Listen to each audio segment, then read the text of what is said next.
Breaking news, Newcastle United have had a £25 million bid rejected for the Brentford striker Whizzer, but reports are that Newcastle are already readying a second bid of around 30 million, and the hope is to land the player as quickly as possible. Other reports are in fact saying that Newcastle have already agreed personal terms. We are just trying to agree that fee with Brentford. So we'll talk about all of that in today's video as well. Alexander Isak has been spotted training alone at Benton this morning, so we'll talk about that. And Newcastle have announced a new technical director going by the name of Suds. And that has come with a bit of a mixed reaction from the fans, so we'll get into that as well. Yes, guys, how's it going? Welcome back to Toon Tuesdays, your weekly roundup of Newcastle United news. I have to say, I feel like every day is a Toon Tuesday at the moment. There's so much going on, so much to talk about. The only difference with this video is I do that little rhyme about Toon Tuesdays at the start. So, yes, hopefully you guys have enjoyed all of the content at the moment. If you are, drop a like, subscribe. Has felt like a bit of a dark cloud over Newcastle the last few days, certainly over the weekend, losing 4-0 against Celtic, and somehow that wasn't even the bad bit. The Isak to Saudi, for me it was just Eddie Howe, how deflated he sounded after the game. You know, we kind of look up to Eddie Howe as like the man who's going to fix it all and make it right. And him standing there saying, you know, we've been left in the lurch by Paul Mitchell, we've gone for transfers that haven't worked out. You know, he sounded a little bit kind of, well, deflated. And I think that's kind of followed the Newcastle fan base, or it certainly has for me. Well, the hope is today that Newcastle are having a bounce back and that landing Whizzer can send us in the right direction. So go on one then. We'll start off with Whizzer.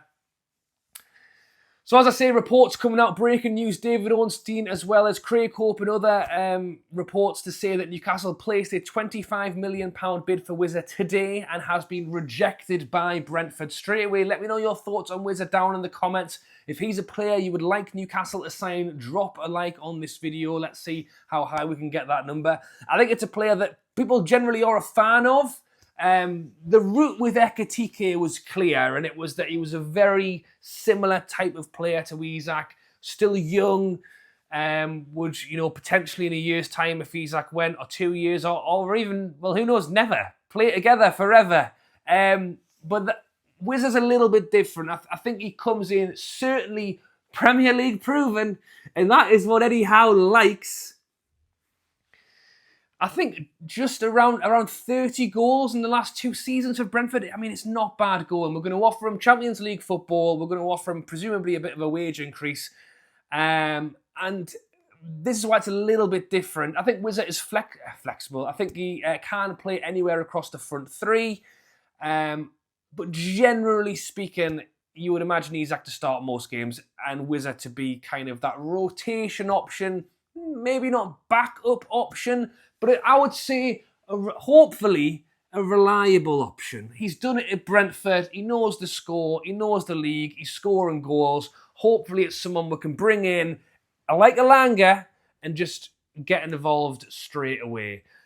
The positive is that reports are saying Newcastle have already agreed personal terms with the player. It's something that Newcastle have done with a few other players, and it hasn't always seemingly worked out, so I won't jump through a hoop just yet. I think the big thing is the fee for Brentford. Because it's not just Newcastle involved. Spurs have also been involved. A lot of it's been talks and everything. So I will, you know, I'll put it out there. I think it's a good thing that Newcastle are bouncing back and putting a bid on Whizzer.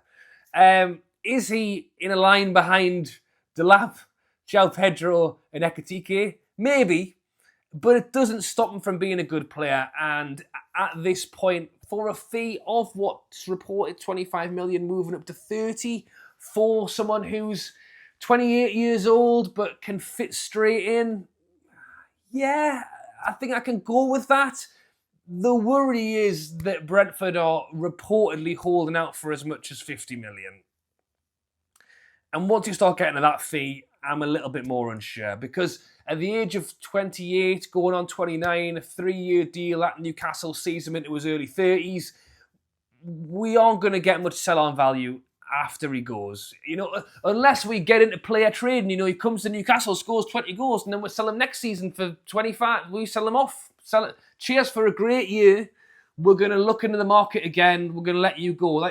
It's not to say that we keep him for 3 years and then he walks on a free and that's just, 30 million.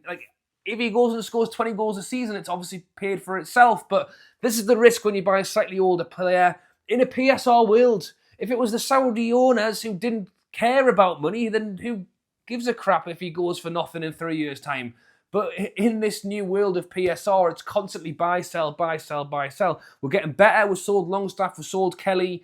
We need to get better next season and the season after that. But yeah, for me, I think if we can get him on a 25, 30 million pound deal, and fair enough, Brentford want 50 million, but he's got a year left at Brentford.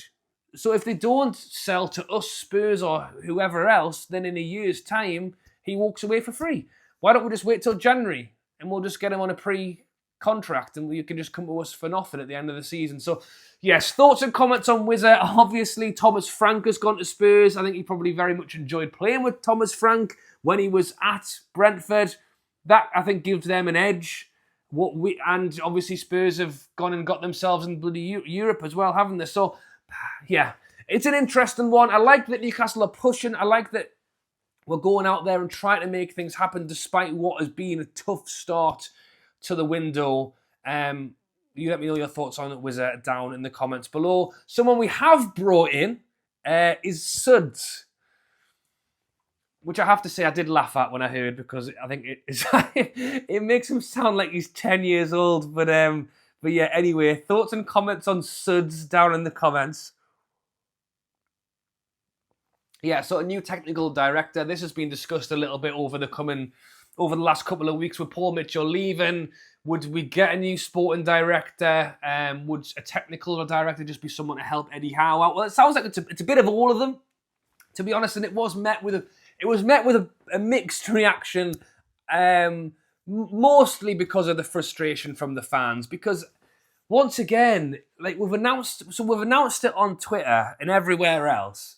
And the opening line of his section is, Suds will report in to a new sporting director. We haven't got...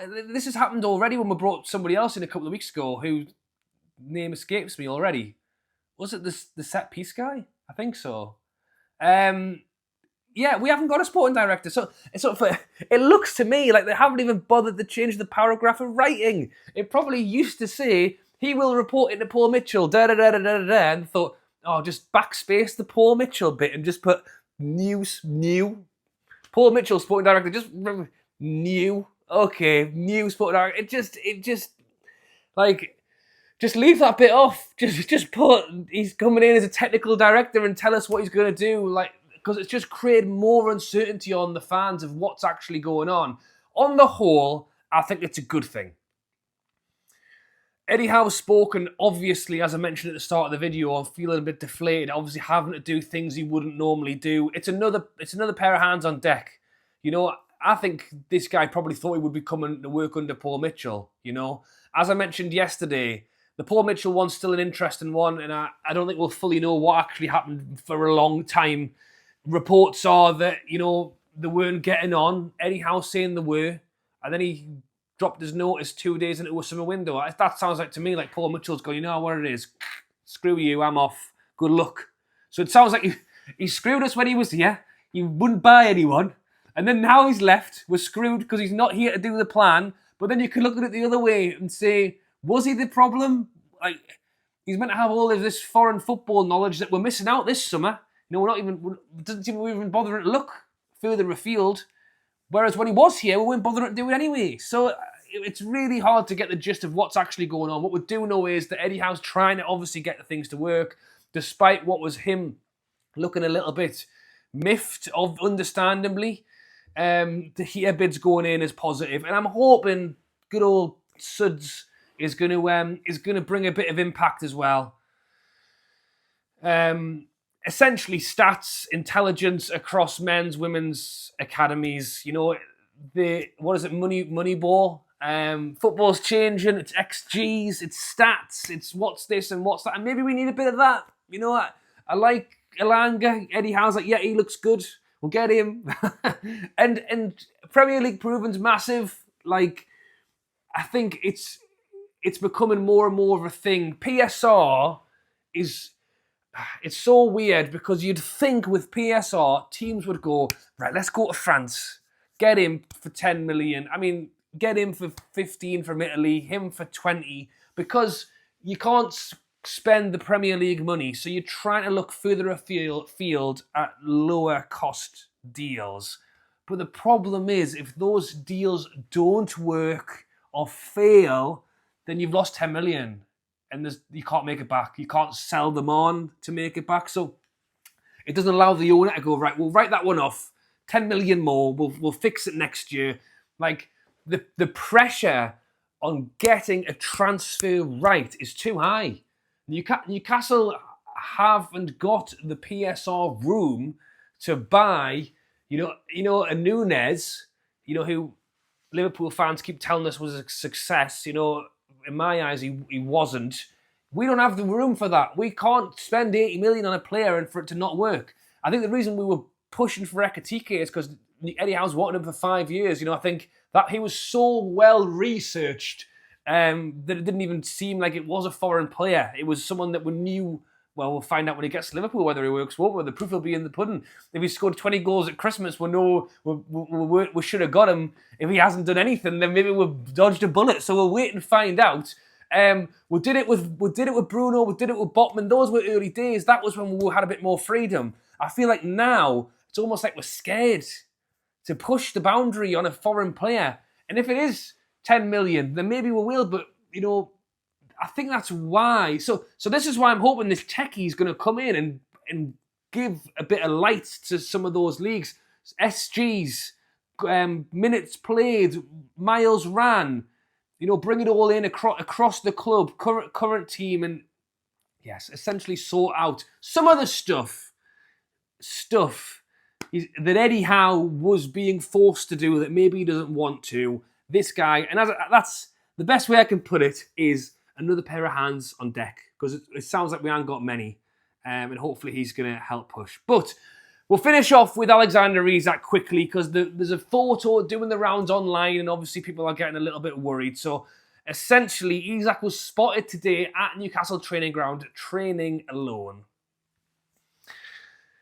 Normally, when a player trains alone, it's because they're in the bad books, it's because they're injured, or it's because maybe, you know, they're off, or we don't want them to get injured, so we're keeping them out of physical, like, games. And with all of the Liverpool, Saudi Arabia, unsettled talk, to see these kind of images is going to make people a little bit worried, which I understand. But let's try not to... And look, I deep dived into this yesterday, so I won't go through it all again. You know, being linked with Saudi Arabia is just, you know, with our own owners club. Can Big Yas ring Al Hilal and tell them to bog off? Like, I really don't get why. And it's like, oh, we're not. It's some reports like, oh, it's not a bid. They're just talking about how they would love to sign him. Why? Why are our own brother club, our own owners club, talking about buying his biggest asset, or one of, from his other club, and he's unsettled about it? Like, why? It's just so unnecessary. Images like this today have obviously just ramped it up even higher. Eddie Howe said we've said no. Really? If Newcastle appreciate Saudi 200 million or whatever, really, PSR wise, Newcastle probably would have been better off selling them to. You don't want to hear it. Well, we're better off selling them to Barcelona or Real Madrid. Really, I think we would probably have been better off selling them. Unless we sold them to the PIF and then they loaned them back, which is what people have said. But they've not done it yet in 5 years. They've not bought any of our... Well, we sold Maxi to a different Saudi Arabian team, so it doesn't count. We are yet to sell anyone to PIF. We are yet to have anyone sold or loaned back to us in the PIF. They let to loan us anyone in the PIF. So why they would do it now, I don't know. If we were going to sell them to anyone, we would have probably been in a better PSR position selling them to Liverpool, I believe, than Saudi. Al Hilal, our own team. Because, first of all, it happened with Maxi last time. All of the Premier League teams are up in arms because, nobody would have paid 200 million for him. So then you're having that controversy. And then also UEFA, we've seen it with Palace, not getting to play Europa League because their owner owns somebody else. I don't know if UEFA would have it, that our owners have sold our player to ourselves. That's why Chelsea and Villa were fined from UEFA for buying their own women's team because of PSR. So it's possible that for our European hopes, Champions League, Europa League, etc., if we actually sold Isak to our own Saudi team, that UEFA would go, we're not counting that. So it's not necessarily the dream of the Saudi thing that people think it is, unless they loaned us back for free, and then we could probably work it out. But yeah, so that was a bit of a tangent. But yeah, so that obviously the talk isn't good, and seeing him training on his own has got people a little bit worried, which I totally get. And, I have to be honest and say, at the start of this summer window, I did not think there would be any chance Isak would go anywhere. And then after the last few weeks, it's hard not to have at least that little glint of doubt that maybe it isn't all rosy as we hoped it was. I think Eddie Howe not playing him against Celtic just caused more rumours to expand. And I think him being spotted on his own in training is not good either. What we need to happen now is for Isak to board the plane to Singapore and have a pre-season out there in Asia where we know what's going on.